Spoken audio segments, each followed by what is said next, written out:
तो hello friends, आज का ये वीडियो बहुत ही खास होने वाला है। ये इलेक्ट्रोकन्वल्सिव थेरेपी यानी कि इलेक्ट्रिक शॉक का पार्ट 2 है।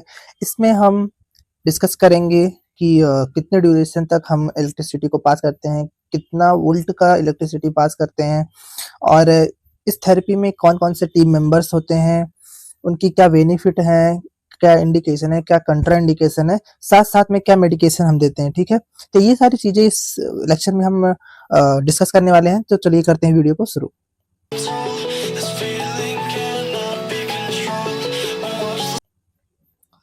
तो कितने वोल्ट का हम शॉक देते हैं, ये है इस पैरामीटर के अंदर आएगा और किस ड्यूरेशन में देते हैं। तो सबसे पहले ये है कि कितने वोल्ट का करंट देते हैं। तो 70 से लेके 120 है, 70 से लेके 120 वोल्ट का जो भी है करंट हम पास करेंगे ईसीटी में, ठीक है? ये जो this the usual amount of current passing लगभग कितना हो जाएगा ये 200 से लेके 1600 mAh, ठीक है? तो इतना जो है करंट हम लोग पास करते हैं। ड्यूरेशन क्या होगा, ये 0.0 से 0.7 से लेके 1.5 सेकंड के लिए होता है, ठीक है? इतने कम सेकंड के लिए हम पास करते हैं इसको। नेक्स्ट है कि कोर्स क्या है, मतलब कितने टाइम के लिए ईसीटी की जरूरत पड़ती है, कितनी बार दिया जा सकता है। तो इसका ये अलग अलग डिसीज कंडीशन पर डिपेंड करता है। लगभग ये एक वीक में 3 बार यूजुअली दिया जाता है, ताकि जो भी है सिम्टम्स को हम रिस्पॉन्ड कर सके, है ना, उसको लिमिट कर सके, उसके कॉग्निटिव प्रॉब्लम्स को। तो ट्रीटमेंट अगर डिप्रेशन है तो उसमें डिप्रेशन के कंडीशन में कम से कम 6 से 12 ट्रीटमेंट देना पड़ता है ईसीटी का। साइकोसिस या फिर मेनिया का प्रॉब्लम है तो वो कम से कम 20 ट्रीटमेंट लग जाते हैं ना, कम से कम 20 ट्रीटमेंट लग जाता है मेनिया के कंडीशन में। और कैटेटोनिया है तब वो 3 से 5 ट्रीटमेंट कम से कम लगेगा। तो ऐसे ही अलग अलग डिसीज कंडीशन पर डिपेंड करता है कि कितना ईसीटी का जो भी फ्रिक्वेंसी है देना पड़ता है। कितने प्रकार की ईसीटी होती है? 2। एक होता है डायरेक्ट, एक होता है मॉडिफाइड, है ना। डायरेक्ट डायरेक्ट ईसीटी में क्या होता है? डायरेक्ट ईसीटी वो ईसीटी होती है जो कि एनेस्थीसिया और मस्कुलर रिलैक्सेंट के एब्सेंस में दिया जाता है, ठीक है? ये कॉमन मेथड ये होता है ये ईसीटी देने का, जो कि आमतौर पे इस्तेमाल किया जाता है। नेक्स्ट है मॉडिफाइड ईसीटी। मॉडिफाइड ईसीटी जो होता है वो इलेक्ट्रोड प्लेसमेंट के बेसिस पे होता है, जो कि पेशेंट के दोनों हेड के अगल बगल लगाया जाता है, या फिर एक साइड में लगाया जाएगा या फिर दोनों साइड। तो इसका भी अलग अलग है, ये इसको हम मॉडिफाइड ईसीडी बोलते हैं, ठीक है? पेशेंट गिवन इसमें एनेस्थीसिया भी देना पड़ता है और मसल रिलैक्सेंट भी देना पड़ता है, ताकि जो भी मसल का कॉन्ट्रैक्शन वगैरह है उसको हम रोक सके, ठीक है? या फिर कोई भी इससे इस कंडीशन में कोई बोन की फ्रैक्चर इंजरी ना हो, ठीक है? A small electric current is pass through the brain. इसमें क्या करते हैं कि एक स्मॉल इलेक्ट्रिक करंट को हम ब्रेन के थ्रू पास करते हैं। अब इलेक्ट्रोड का प्लेसमेंट क्या होता है देख लेते हैं। अगर हम ईसीटी देंगे तो ये है बायलेटरल प्लेसमेंट ऑफ इलेक्ट्रोड, ठीक है?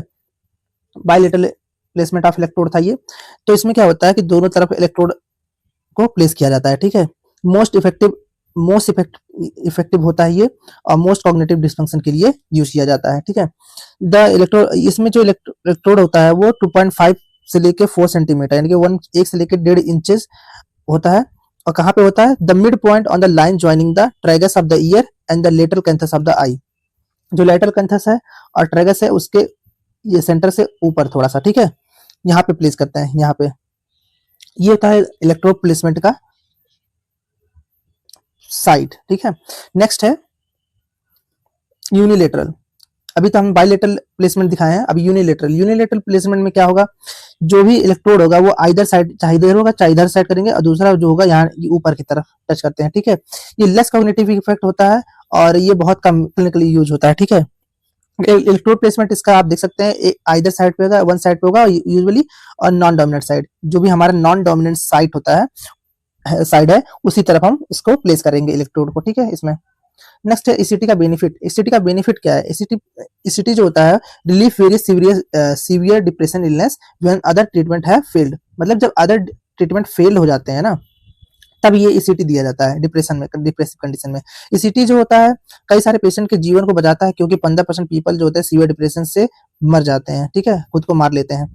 ईसीटी जो होता है बहुत तेज काम करता है as compared to all depressant drug, ठीक है? जितने भी एंटी डिप्रेसेंट ड्रग हैं उसके अपेक्षा में ये बहुत तेज काम करता है, इसलिए। लेकिन ये ट्रीटमेंट सबसे लास्ट में देना होता है।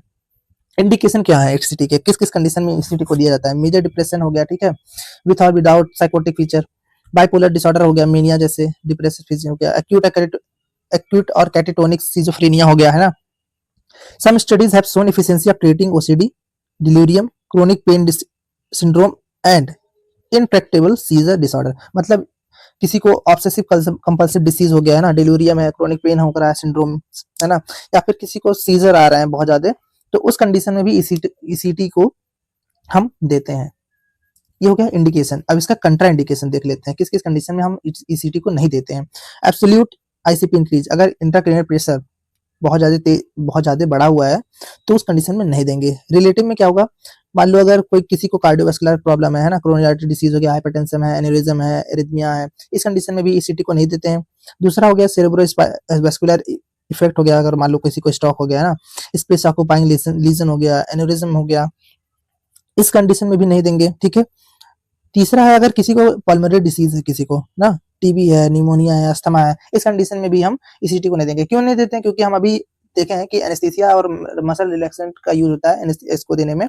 तो अगर मान लीजिए हम मसल रिलैक्सेंट दे दिए, उस कंडीशन में जो बॉडी का मसल है वो रिलैक्स हो जाएगा, और इन लोग को फर्दर ये प्रॉब्लम पहले से कॉम्प्लिकेशंस हैं, तो इनको और प्रॉब्लम हो सकती है, जिसकी वजह से हम नहीं करते हैं, ठीक है। नेक्स्ट कौन कौन से टीम इसमें इन्वॉल्व होते हैं, तो सबसे पहले आएगा साइकेट्रिस्ट। तो ईसीटी को देने में सबसे इंपॉर्टेंट रोल हो जाता है साइकेट्रिस्ट का, क्योंकि वो ही प्रिस्क्राइब करता है, जो भी असेसमेंट करेगा इसका।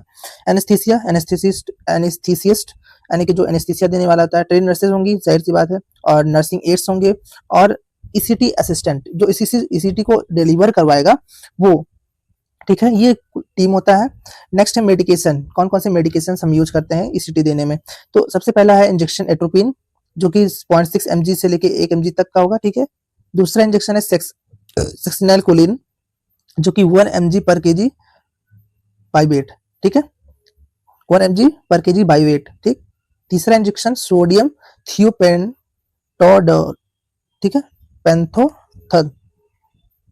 तो ये 3 इंजेक्शन ऐसे हैं जो कि हम यूज करते हैं, जो कि 3 से 5 mg का होता है पर केजी पर बॉडी वेट के हिसाब से हम ईसीटी में प्रोवाइड करते हैं, ठीक है। तो आशा करते हैं आपको वीडियो पसंद आया होगा और इन्फॉर्मेटिव लगा होगा। इसका जो भी नर्सिंग रोल्स होते हैं कि बिफोर प्रोसीजर, आफ्टर प्रोसीजर और ड्यूरिंग प्रोसीजर नर्सेस का क्या रोल है, और ठीक है, तो ये सारी चीजें मैं दूसरे वीडियो में कवर कर रखा है, उसका भी मैं लिंक इधर ही अटैच कर दूंगा। तो अगर आपको वीडियो इन्फॉर्मेटिव लगा, पसंद आया, तो वीडियो को लाइक करें, कमेंट करें कि आपको कौन सा नेक्स्ट लेक्चर चाहिए, और चैनल को सब्सक्राइब करना ना भूलें। Thank you.